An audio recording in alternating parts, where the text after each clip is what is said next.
Welcome to the Atlas Air Boeing 747-400 freighter exterior pre-flight presentation. An Atlas crew member will conduct an exterior inspection of the aircraft to verify it is in airworthy condition. This inspection will be accomplished at the station of origin and at every en route stop. First, though, Atlas procedures require the first officer to complete an exterior safety inspection prior to boarding the aircraft each flight. This inspection will confirm there are no obviously unsafe conditions to hamper the departure of the aircraft. Verify the wheels are properly chocked. Outboard main gear are wing gear. Inboard main gear are body gear. The nose gear wheels should also be chocked. Confirm the nose landing gear door release handle is in the closed position, flush with the fuselage. If the nose gear doors are open, the handle should be secured out in the door's open position. That will prevent inadvertent operation of the nose gear doors should hydraulic system 1 become pressurized. Notify maintenance if the doors and handle position disagree. According to the Atlas Ground Service Manual, the minimum requirement is to have both nose wheels and each wing gear chocked forward and aft.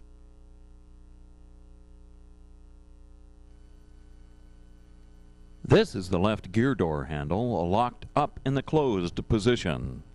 It is imperative both gear door release handles are verified locked up horizontally in the closed position.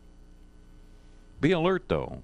If any main gear door is open, make certain the door release handle is locked down in the door's open position. If a handle is in the door's closed horizontal position when the doors are actually open, pressurizing hydraulic systems 1 or 4 could close the doors and, in closing, cause irreparable harm. This is the right gear door release handle locked up in the door's closed position. The APU fire control switch should be properly stowed. Contact maintenance if the switch has been pulled because the APU will not start and the fire bottle may have been discharged. The APU can also be stopped by pushing the APU stop button for at least 5 seconds. The stop button does not arm the APU fire extinguisher squib, though. The APU is programmed to shut down and discharge the extinguisher bottle automatically if a fire is detected on the ground.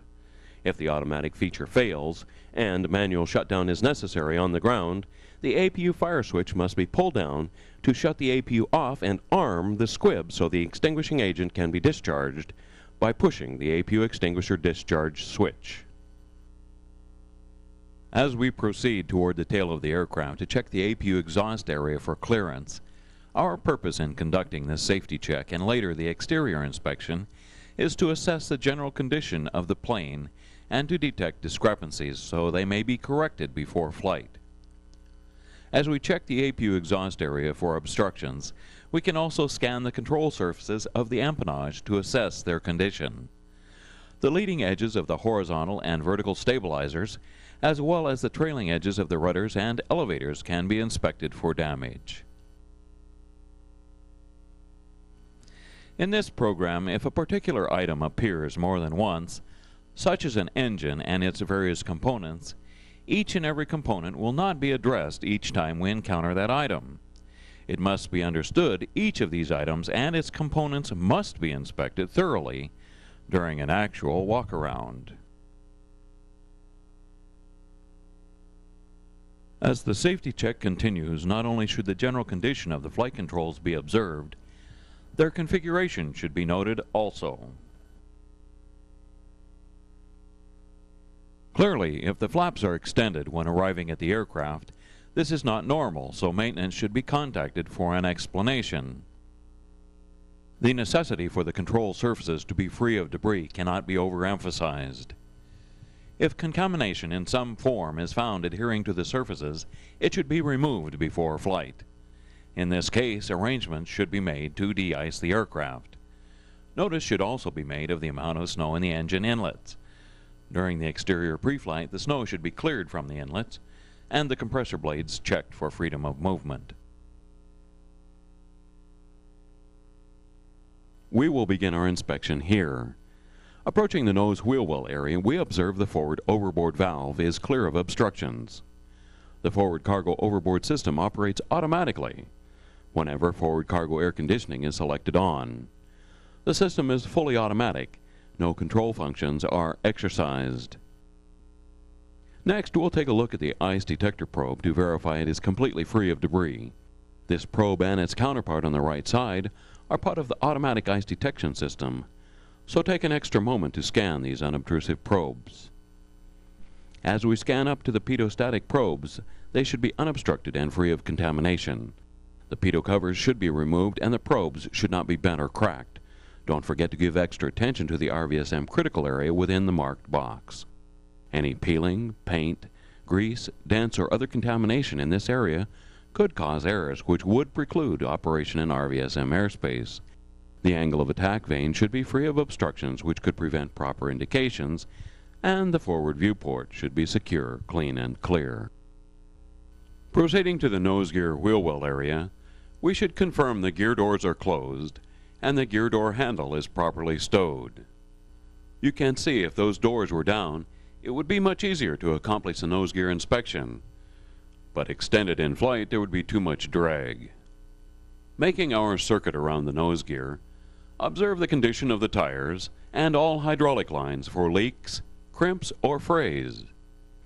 The nose wheel well control panel has a light switch to help us with our inspection, or if we forgot our flashlight. The flight deck and loadmaster call buttons and headset plug-ins for service and flight interphones are located on this panel also. Directly above this panel is the location of the steering lockout pin. Definitely need a flashlight to check this area at night. The pin is installed for pushback or tow-in and should have a streamer attached to the cable. This is the pin the ground crew should pull and show you after pushback when you have cleared them off the headset. There are pressure gauges on all 5 gear legs to measure nitrogen charge in the strut. The struts are initially serviced to 2000 psi, with 1000 psi commonly viewed as a norm. As long as we can see 1 to 2 inches of shiny inflation area on the strut, it is considered adequate. Check the steering cylinders for leakage, and then look up to verify the E&E bay forward door is secured closed. This door provides access to the flight deck if no stairs are available.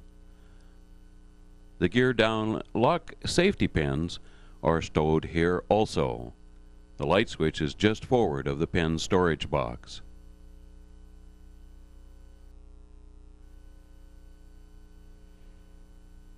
Check the taxi and runway turnoff lights to confirm they are secure, clean, and not cracked. Some of our aircraft do not have taxi lights, only turnoff lights. The security of the glide slope antennas and their connecting cables should be checked. The flat plate on the front of the door is the antenna, with the antenna cables protected by the cable guides just aft. The left and center glide slopes use the left antenna, and the right antenna sends its signal to the right glide slope only. Looking up into the wheel well area, we were able to confirm the downlock pin has been removed for flight. If not removed, it should have a long streamer attached to it for easy viewing. But on occasion they get torn off, so it wouldn't hurt to check the pinhole itself.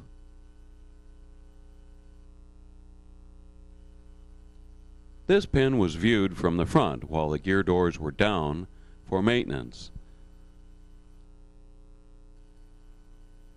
The torque links should be connected and the pin safetied. Occasionally, if no steering lockout pin is available or unusually tight turns are necessary for pushback, maintenance will disconnect the torque links. In these cases, when you clear the ground marshaller after pushback, he'll have no pin to display, only a salute for the wave off. When you're satisfied with the nose wheel well area, Position yourself so the condition of the radome can be assessed, and at the same time take a look at the left window washer nozzle for placement. Verify the left TAT probe is free from obstructions. The left window wiper should not be askew, but resting nicely on its stop. Moving around to the right side of the radome, observe the nose gear doors are extended, and protective sleeves are covering the right pitot probes, while the de-ice probe and angle of attack vane seem unencumbered. On closer inspection, you can see the right TAT probe has a protective shroud covering its inlet. Before flight, this covering, along with the pitot covers, will have to be removed. An important area of emphasis here is the nose cargo door hinge and door seal. This area should be flush with the fuselage with no protrusions. Walking toward the belly of the aircraft, we observe the external power receptacle cover is secure. There are two plug-ins for external power here. Watching closely now, you can assess the lower TCAS antenna condition as we proceed to the ground exhaust valve. This valve is automatically temperature controlled on the ground with the equipment cooling selector in norm and the engines not running. If the outside air temperature is more than 7 degrees Celsius, which is 45 degrees Fahrenheit, it will be open. If less than 7 degrees Celsius, it will be closed. With at least one engine on each wing running, this valve closes. If it does not configure for flight, we'll see an ICAS message. The equipment cooling switch in the cockpit can then be positioned to standby, which should close the ground exhaust valve. Maintenance should be notified. Looking aft of the ground exhaust valve, we can confirm the lavatory service door is closed and latched, and also see if the right VHF antenna is serviceable. And while we're at it, let's check on the bottom ATC transponder antenna.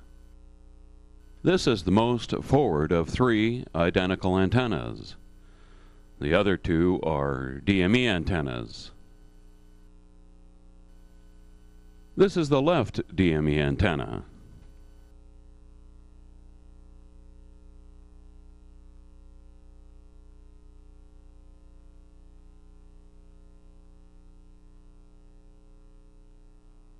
Clearly the aft E&E bay access door is secure.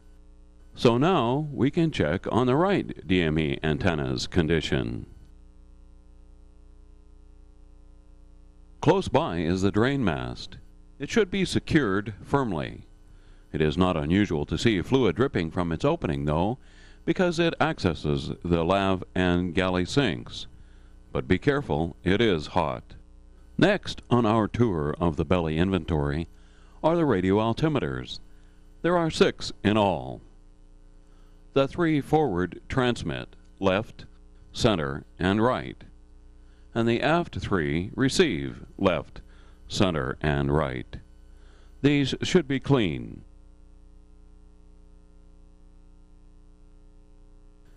Here is one of 3 single antennas on our aircraft. This antenna is the marker beacon antenna. It looks pretty good, so let's see how the exhaust louvers for the air conditioning packs are doing. There are 3 exhausts, one for each pack, 1, 2, and 3. As you reverse course and move back toward the right front of the airplane, you can check the status of the lower anti-collision light. No need to see if it works, that is a maintenance function, but the condition of the glass and housing should be checked. When you reach this point, you should be able to see the crew service door. Verify the door is closed with the exterior handle stowed and flush with the fuselage. That barb catches and retains the packboard to keep the slide from swaying too much in the wind if an evacuation takes place.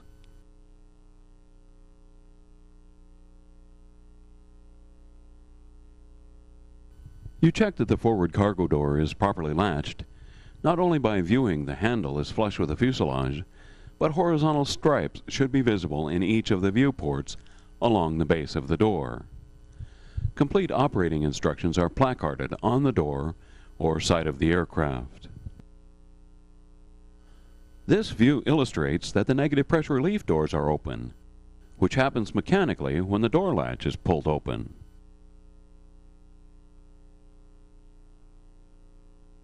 Adjacent to the forward cargo door is the right alternate static port.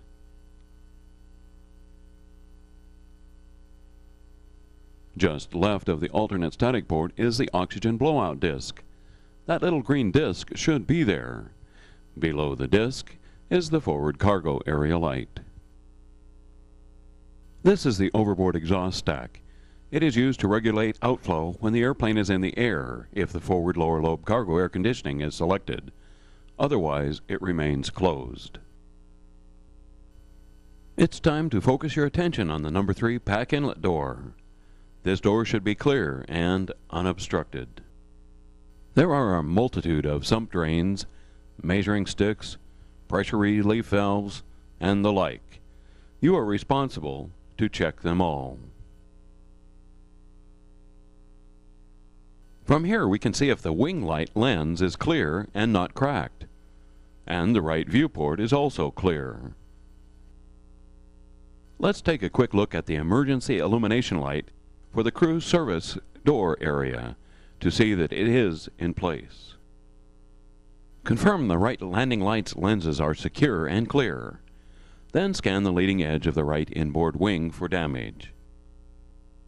Now you can check the cowl lip of the number 3 engine for damage. See that the fan is free to turn and observe the condition of the fan blades. Verify the 2 fan inlet temperature sensors, called T12 probes, are secure and their cavities have not been impacted with foreign matter.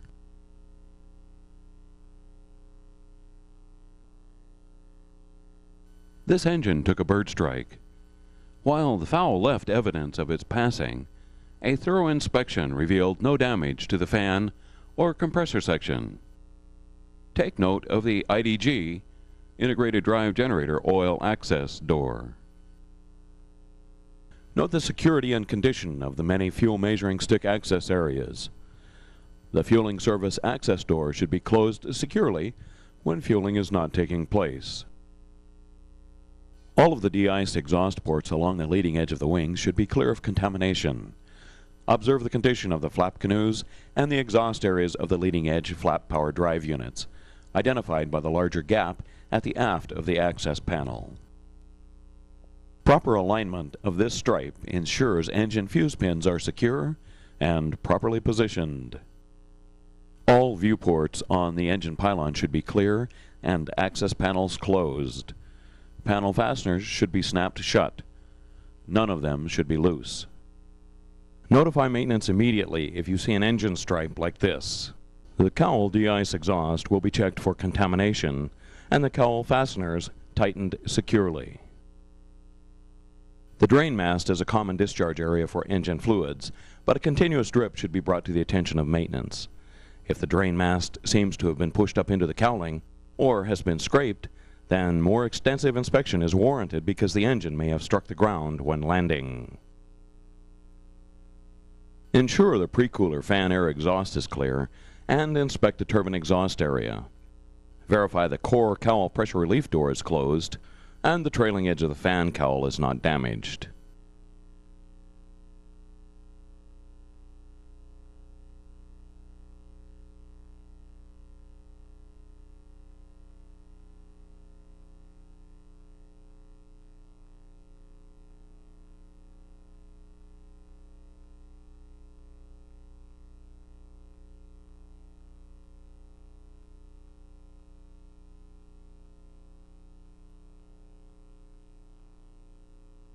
There are several thrust reverser actuator access panels. They must all be secured, as well as the engine oil access door. The air-driven pump exhausts on the right side of engines 1 and 4 pylons need to be checked along with the engine stripes. As you continue your walk down the right wing, remember to scan all the measuring stick access panels as well as other fueling access panels and sump drains. Look for loose panels and leaks. There are also flight control access panels that must be secure. Observe that the fuel vent scoop is free from impacted material. and assess the condition of the jettison nozzle. This is measuring stick number 33, so there are many you must verify secure and not leaking. Note that the leading edge devices are extended while you verify the inboard and outboard pressure relief valves are tight and not dripping. From out here, you can take a look at the APU air inlet door and check for obstructions.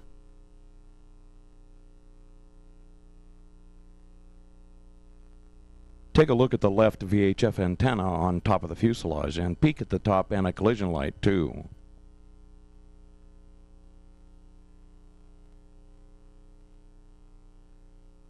That is the SATCOM antenna.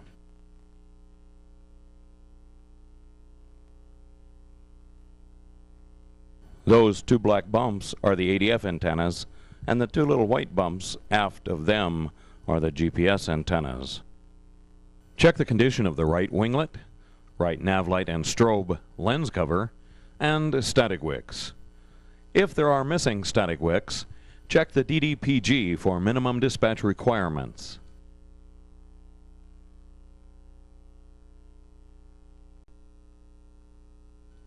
This film has been produced by Atlas Air for training purposes only. It will not be revised on a regular basis. This film may refer to policies and procedures current at production, but does not supersede your current flight handbook procedures or your current flight operation manual policies. Refer to these publications and Boeing Aircraft Company reference material to determine current procedures. If this film at any time suggests procedures not commensurate with FAA regulations, the current FARs are the governing factor.